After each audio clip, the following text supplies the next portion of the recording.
नमस्कार। आज हम बात करने वाले हैं कि क्या सच में कम या शायद बिना किसी शुरुआती पैसे के भी एक बड़ा बिजनेस खड़ा किया जा सकता है। हमारे पास एक किताब है जीरो से अरबपति, व्यापार की कुंजी। उसके कुछ हिस्से हैं और इनमें भारत की कुछ बहुत ही हैरान करने वाली सफलता की कहानियां हैं।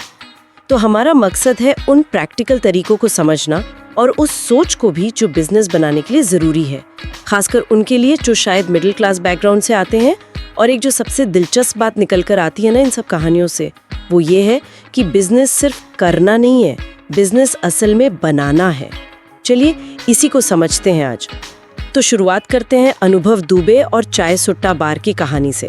मिडिल क्लास से थे, जेईई यूपीएससी में सफल नहीं हुए। फिर इंदौर में चाय की दुकान का आइडिया आया, लोकेशन भी सोची समझी, गर्ल्स हॉस्टल के पास। पर शुरू में ग्राहक ही नहीं थे, तो एक तरकीब निकाली, दोस्तों को बुलाया, मुफ्त चाय पिलाई, भीड़ दिखाई और उस भीड़ को देखकर फिर असली ग्राहक आने लगे। ये तो खैर शुरुआत थी, लेकिन जो असली कमाल की बात है वो ये कि उन्होंने सिर्फ चाय नहीं बेची, उन्होंने एक पूरा सिस्टम बनाया। अच्छी क्वालिटी, सही दाम और एक माहौल, एक वाइब जहां यंग लोग आकर हैंग आउट कर सकें, कूल महसूस करें। और इसी सिस्टम को फिर उन्होंने फ्रेंचाइजी मॉडल से फैलाया। आज सोचिए 600 से ज्यादा आउटलेट्स और 150 करोड़ से ज्यादा का टर्नओवर, वो भी बिना किसी भारी फंडिंग के। हाँ बिल्कुल। और यहाँ जो आपने कहा ना, असली खेल चाय बेचने का नहीं था, असली खेल था चाय बेचने का एक सफल बिजनेस मॉडल बनाने का। यही फर्क है।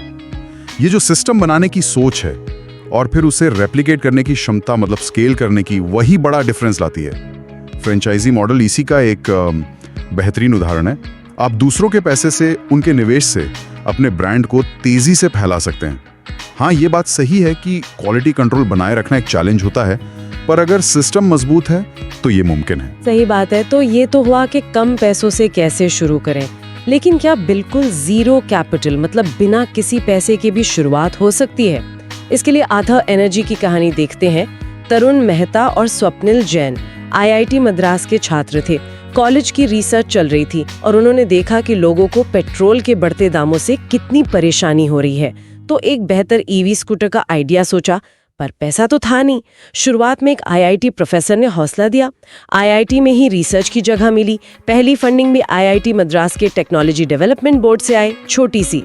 फिर आए फ्लिपकार्ट के फाउंडर्स सचिन और बिन्नी बंसल, और बाद में टाइगर ग्लोबल जैसे बड़े निवेशक। तो पैसा बाहर से आया। देखिए, यहाँ फंडा ये है कि जब आपके पास एक बहुत सॉलिड, एक मजबूत आइडिया होता है जो किसी प्रॉब्लम को सॉल्व कर रहा हो और वो आपकी अपनी नॉलेज या मार्केट ऑब्जर्वेशन पर बेस्ड हो, तो निवेशक इन्वेस्टर्स पैसा लगाने को तैयार हो जाते हैं।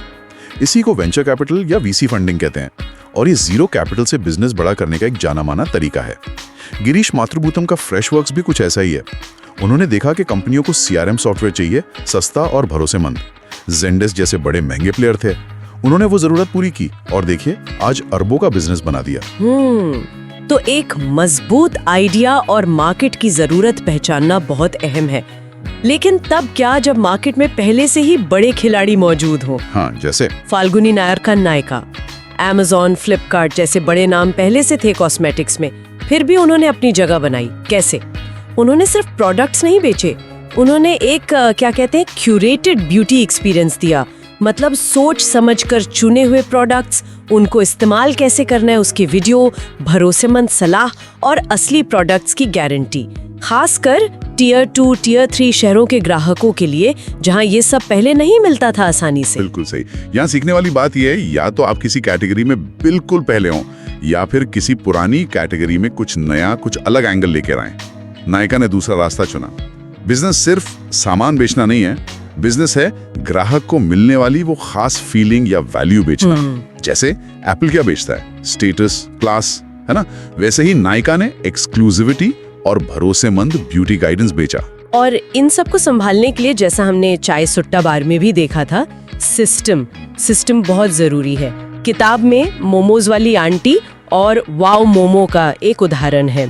फर्क साफ दिखता है। एक तरफ वो आंटी हैं जो सालों से खुद मेहनत कर रही हैं, शायद उतना ही कमा रही हैं। दूसरी तरफ वाव मोमो ने एक सिस्टम बनाया, मानकीकरण किया, मतलब स्टैंडर्डाइजेशन, और आज 2000 करोड़ का बिजनेस बन गया। बिल्कुल। मानकीकरण, चेकलिस्ट जैसे स्टारबक्स या मैकडॉनल्ड करते हैं, ये इसलिए जरूरी है ताकि बिजनेस आपके बिना भी चल सके, वही क्वालिटी मेंटेन हो और बिजनेस बढ़ सके। यही बिजनेस करने और बिजनेस बनाने का असली फर्क है।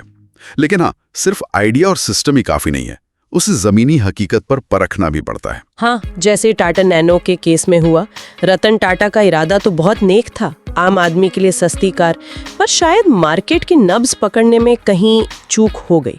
हाँ, शायद ये समझने में कि भारतीय ग्राहक को सस्ती कार तो चाहिए, पर उसे सस्ती या गरीबों की कार वाला टैग नहीं चाहिए। कार यहाँ सिर्फ जरूरत नहीं है, वो एक एस्पिरेशन भी है, एक आकांक्षा। इसीलिए डेटा का इस्तेमाल बहुत जरूरी हो जाता है। जैसे एशियन पेंट्स ने, सोचिए, सालों पहले सुपर कंप्यूटर इस्तेमाल किया था ये समझने के लिए कि किस इलाके में कौन से रंग ज्यादा बिकेंगे। डेटा आपको अंदाजों से बचाता है, सही दिशा दिखाता है। वाह! एक और बहुत अच्छी कहानी है मोहित और राहुल यादव की, मिनिमलिस्ट वाली। उन्होंने अपने पिछले बिजनेस मैंगो स्ट्रीट के अनुभव और कमाई को दोबारा इन्वेस्ट किया, सही आइडिया पकड़ा, ट्रांसपेरेंट इंग्रेडिएंट्स वाले कॉस्मेटिक्स, और टाइमिंग भी सही थी जब यूएसए का ब्रांड दी ऑर्डिनरी पॉपुलर हो रहा था। नतीजा, कुछ ही सालों में उनका बिजनेस हजारों करोड़ में बिका। गजब। बिल्कुल, इसे कहते हैं डिलेड ग्रेटिफिकेशन। मतलब शुरू में जो मुनाफा हो रहा है उसे उड़ाने के बजाय वापस बिजनेस में लगाना। ये खासकर मिडिल क्लास से आने वाले उद्यमियों के लिए एक बहुत पावरफुल हथियार है। और बिजनेस आइडिया वो अक्सर आपकी अपनी नॉलेज, जैसे गिरीश को सैस का पता था, या फिर अपने आसपास की जरूरतों को ध्यान से देखने से मिलता है। आज के भारत में सुविधा मतलब कन्वीनियंस, इस पर फोकस करके बहुत मौके बन सकते हैं, क्योंकि लोग अब अपना टाइम, अपनी मेहनत बचाने के लिए थोड़ा ज्यादा खर्च करने को तैयार हैं। तो सार यही है, मुख्य बातें क्या निकल कर आती हैं। एक, सिर्फ काम करने के बजाय बिजनेस का सिस्टम बनाने पर फोकस करें। 2, अपनी नॉलेज, अपनी समझ का इस्तेमाल करें, ग्राहकों की अनकही जरूरतें पहचानें या मौजूदा चीजों को नया एंगल दें। 3, बिजनेस बढ़ाने के लिए फ्रैंचाइजी, वेंचर कैपिटल या जरूरत पड़े तो बिक्री, ऐसे रास्ते अपनाएं। और सबसे जरूरी, सिस्टम, डेटा का सही इस्तेमाल और शुरुआती मुनाफे को वापस बिजनेस में लगाना, ये सफलता की कुंजी है। और जाते जाते एक सवाल सबके सोचने के लिए छोड़ जाते हैं। आज भारत में रोजमर्रा के इस्तेमाल की ऐसी कौन सी चीज या सेवा है जिसे किसी खास ग्राहक समूह के लिए एक विशेष एहसास, चाहे वो प्रीमियम फील हो, भरोसा हो, अपनापन हो या फिर बेहतर सुविधा जैसे टाइम बचे, इस्तेमाल में आसानी हो, इस पर फोकस करके पूरी तरह से बदला जा सकता है? सोचिएगा जरूर।